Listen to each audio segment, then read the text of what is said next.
In this video, we will discuss about maximum swap. So first, let's understand the question. You are given an integer num. You can swap two digits at most once to get the maximum valued number. Return the maximum valued number you can get. So what they are saying is that in the input, we are given an integer. We can swap any two digits. We can swap any two digits of this number if necessary, right? Because in the question, it was written that you can swap two digits at most once. So either you can swap them or you don't have to. So you need to find two digits from this number such that if you swap these two digits, then you get the largest number, right? And whatever is the largest number that you will get after swapping those two digits, that you need to return as your answer. So in this case, if we try to swap all the digits with together, we'll check what all numbers we are getting, right? So let's swap 2 with 7, 3 and 6. So what you will get? When you will swap 2 with 7, you will get 7, 2, 3, 6. Then when we'll swap 2 and 3, we'll get 3, 7, 2, 6. Then swapping 2 and 6 will give 6, 7, 3, 2. Then let us swap 7 with 3 and 6. So what we'll get? 2, 3, 7, 6 and 2, 6, 3, 7. Then let's swap 3 and 6. So we'll get 2, 7, 6, 3.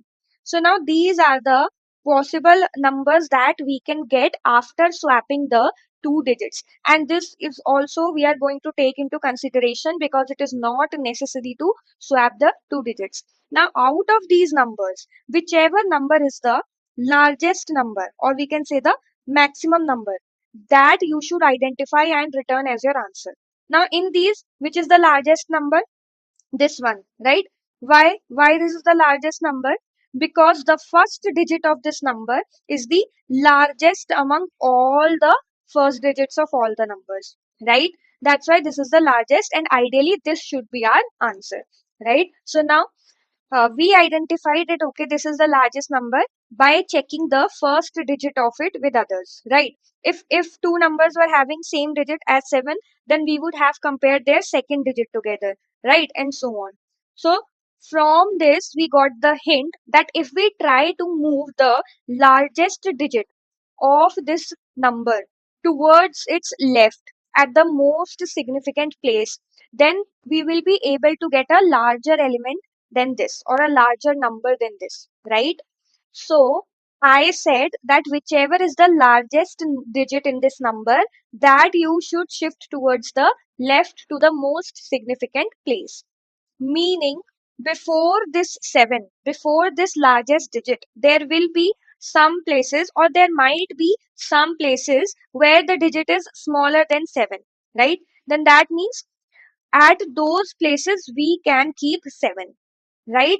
So for the largest digit, we should try to swap it with a smaller digit towards its left, right? So what I said, swap the maximum digit with a digit smaller to it, right?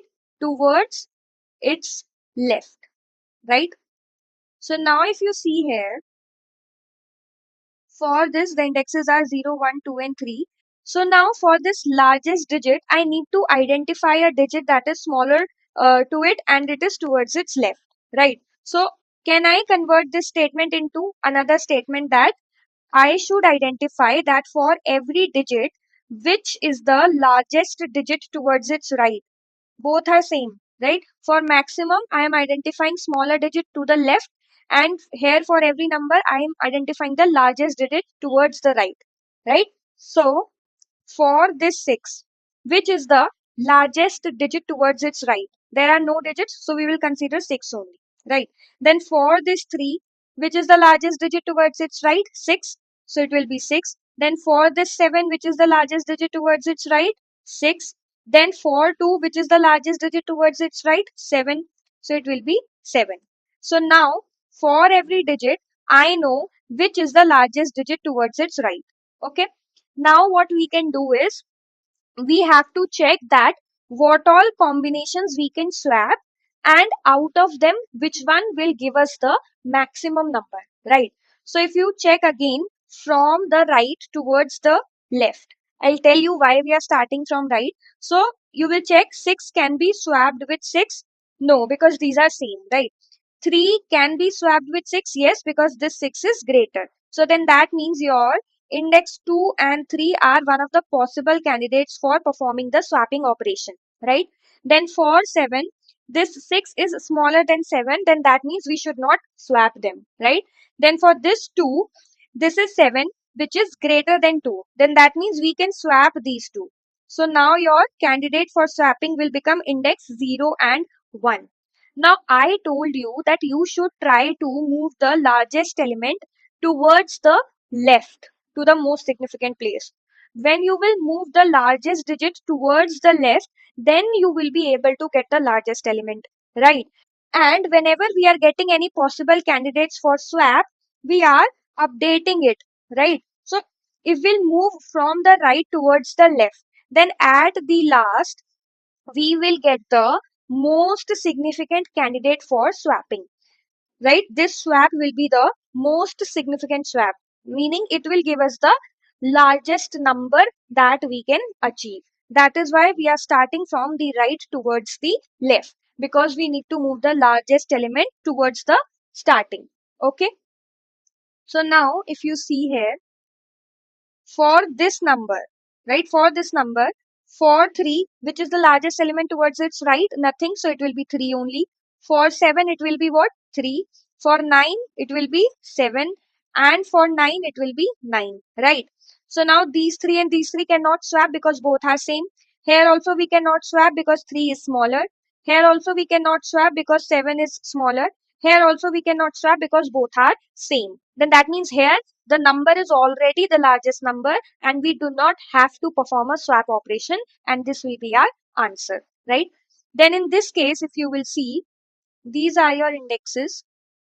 Now for this 4, it will be 4 only. For 9, it will be 4. For this 9, it will be 9. And for this 2, it will be 9. So now if you see here, this 4 and 4 is same, we cannot perform the swap. For this 9 and 4, we cannot perform because 4 is smaller. For this 9 and 9, these are same, we cannot perform swap. But for this 2 and 9, we can perform the swap. But now if you see here that this 9 is appearing twice here, right? So then that means either we can swap index 0 with index 1 or with index 2, right? So now let's see what number we will get if we swap 2 with both 9s. So if we swap index 0 with 1, what we'll get? 9294, right? And then if we swap 2 with this 9, then what you will get? 9924. So now which is the greater element out of these two? This one, right? 9924, because first digits are same. So we compared the second digits. So now this one is greater. So this is your larger element. So what did you understand from this? That whenever you want to perform the swap operation, then if this larger element is present multiple times towards the right, then you should take the last occurrence of this largest element, right? Because here 9 was appearing at index 1 and 2. If you will swap index 0 with the last occurrence of largest element, which is index 2, then you will be able to get the larger number, right? So what we'll do is that at every point when we are iterating from right to left, we'll keep track of the maximum number that we have got till far, right? Or we will store the index of the maximum number, right? We'll store the index so that we know that for this 9, we should consider index 2 and not index 1, right? So what we'll do is we will maintain a maxi variable which will store the index of the maximum number. Then we'll take two variables, swap 1 and swap 2. So these will indicate that what are your possible candidates for swapping. Here also we will store the index. So initially both of these will be -1. So now in the question, this is an integer. We will convert it to a string, right? So that we can traverse for all the elements. So we will convert it to a string. We'll do toString and then your number, right? Then we'll start from the end. We'll start from the right towards the left. So I will be n-1, where n is the length of your string, I greater than equals to 0 and I minus minus. Now we'll check that if your maxi is -1.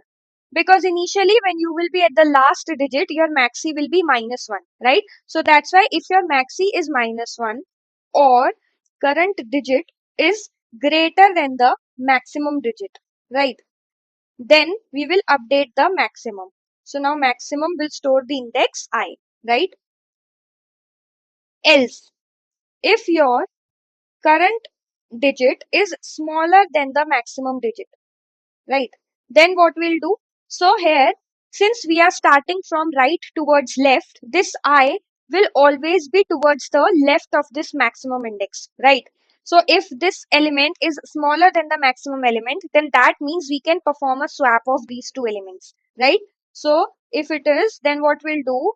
Swap 1 will be I and swap 2 will be maxi. So this is one of the possible candidates, right? And at the end, we can check that if our swap 1 is not equals to -1 and swap 2 is also not equals to -1, then we will swap 1 and swap 2. Okay. And at the end, we can convert this string back to number and we will return it. Okay. So now in this case, we are checking here that if the current element is greater than the maximum. So when we are moving from right to left, when you will be at this 9, your maximum will store the index 2 for this 9, right? So here you would be comparing str of 1 greater than equals to str of 2. So both are 9. So 9 is greater than 9? No. So this condition will be false. So for 9, this maximum index will always store the last occurrence of this 9, which is index 2, right? That's why it is only greater than and not equals to. Okay. So now let's code it out. So first of all, we'll create a maxi variable which will store -1 initially, and then we'll store swap 1 and swap 2. This will also be -1. Then we'll convert our number to string. So it will be string str equals to string, then your number, and n will store the length of str, right? Then we'll start from the ending. So I will start from n-1 and it will go till 0 and I minus, right? Now we will check that if our maxi is equals to -1 or our current digit is greater than the maximum digit. If it is, then in the maxi, we will store the index I. Else, if our str of I is smaller than str of maxi, meaning our current digit is smaller than the maximum digit, then in that case, these are the possible candidates for swapping. So swap 1 will become I and swap 2 will become maxi, right? So at the end, we can check that if swap 1 is not equals to -1 and swap 2 is also not equals to -1, then we will swap them. What will swap? str of swap 1, because these are storing the indices, right? And str of swap 2. And at the end, we will convert this to a number and we'll return it, right? So let's run this. So here, first we are converting the number to a string. Now this takes the time complexity of order of n because this is a linear time complexity function. Then here we are traversing in the string. This is also running n times. So the complexity of this for loop is also order of n, right? Then here we are swapping the characters. So this is constant time only, right? Then we are converting the string back to the number. So this is also taking order of n time complexity, right? So the overall time complexity of this code will be order of n, right? Then coming towards the space complexity. So for this number, we had created a string, right? So that will be order of n. And all these other variables, these are taking constant space only. So our space complexity will also be order of n, right? So let's submit this now. So it got accepted. Thank you so much for watching. Please subscribe our channel.